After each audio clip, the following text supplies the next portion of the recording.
Hello, ma'am. My name is Adarsh Pandey. I am right now pursuing my BTech IT from ABS IT Institute of Technology, Ghaziabad. So today I have a topic named global warming and its effect and solution. And my teammates are Vikas and Vaishnavi. So I have 8 contents like introduction, globalization and global warming, factors leading to global warming, average temperatures, the greenhouse effect, who's responsible for that things, available solutions, and summary.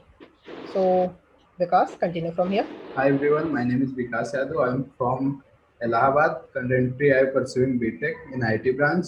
So, introduction in global warming. Global warming refer to the rising average temperature of Earth's atmosphere and ocean, and its in the last 100 years, Earth's average surface temperature increased by about 0.1 degree Celsius, I mean 1.4 Fahrenheit, with about two-thirds of the increase occurring over just the last 3 decades. Warming of the climate system is equipped well, and scientists are more than 90% creating most of its caused by increasing concentration of greenhouse gases produced by human activities such as deforestation and burning fossil fuel. These findings are recognized by the National Science Academy of all the major industrialized. So, globalization and global warming.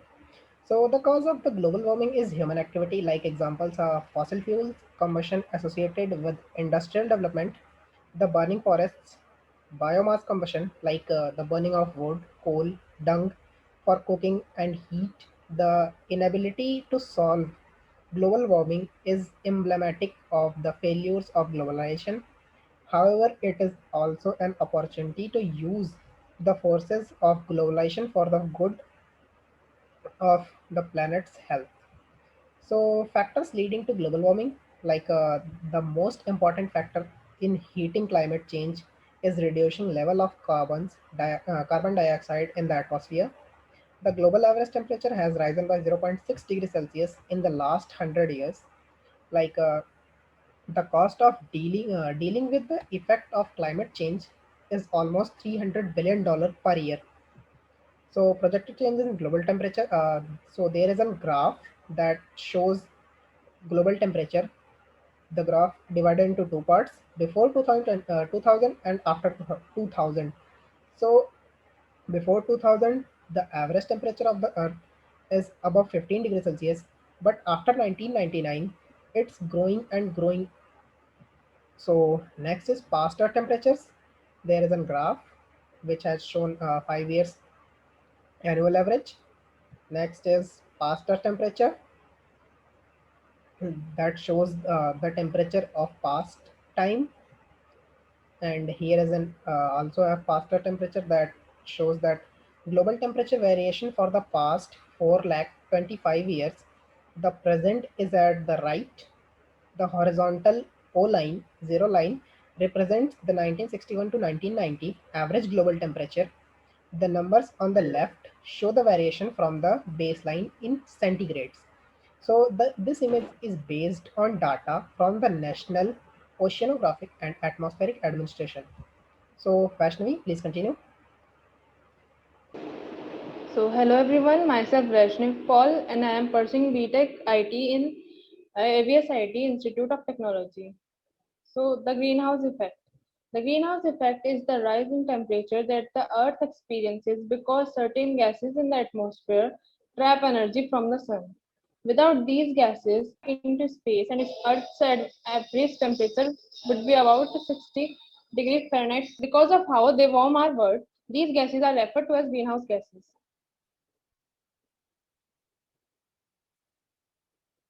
So here is the diagram of greenhouse effect. For greenhouse effect, the countries that emit most carbon dioxide contribute most to climate change. The world's biggest polluter is the United States. It produces 20.4 tons of carbon dioxide per person annually. The UK released 9.5 tons per person annually. In China, carbon dioxide emissions are only 1.9. In May 1997, Consumer Alert formed a subgroup of the National Consumer Coalition on Climate Change Policy, the Cooler Heads Coalition, to address the consumer impact of climate change policies.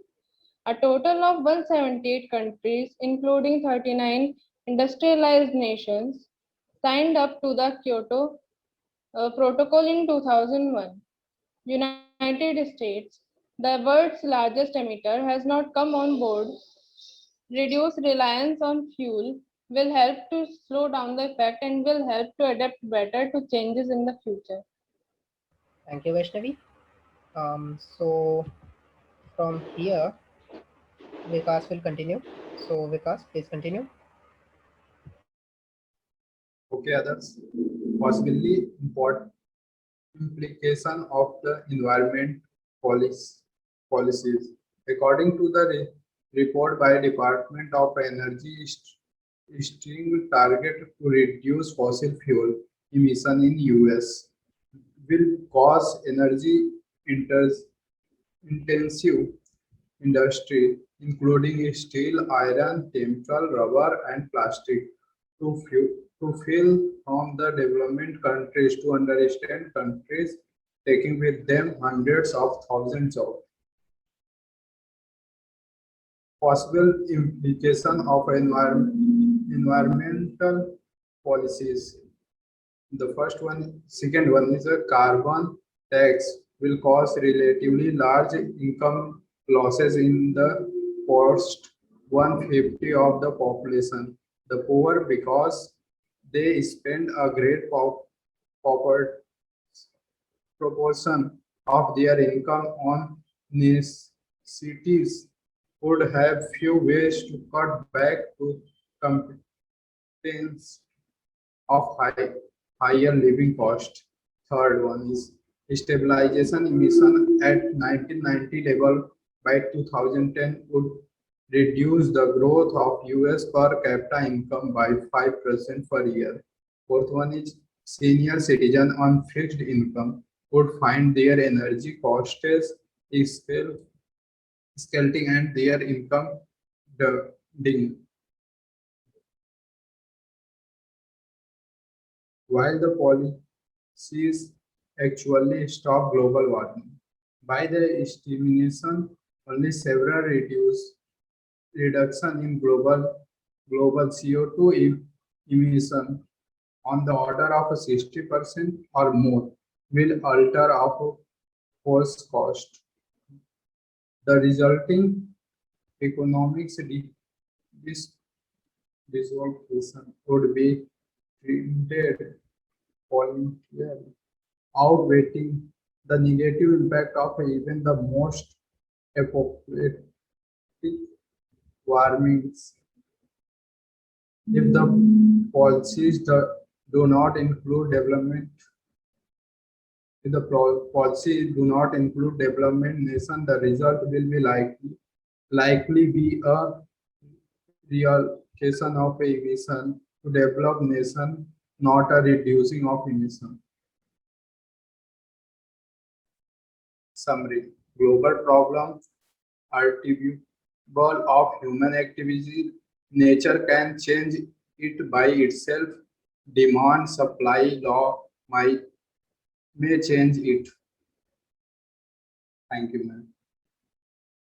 Thank you, Others? Vikas. So thank you, ma'am, for giving us this opportunity. Have a good day.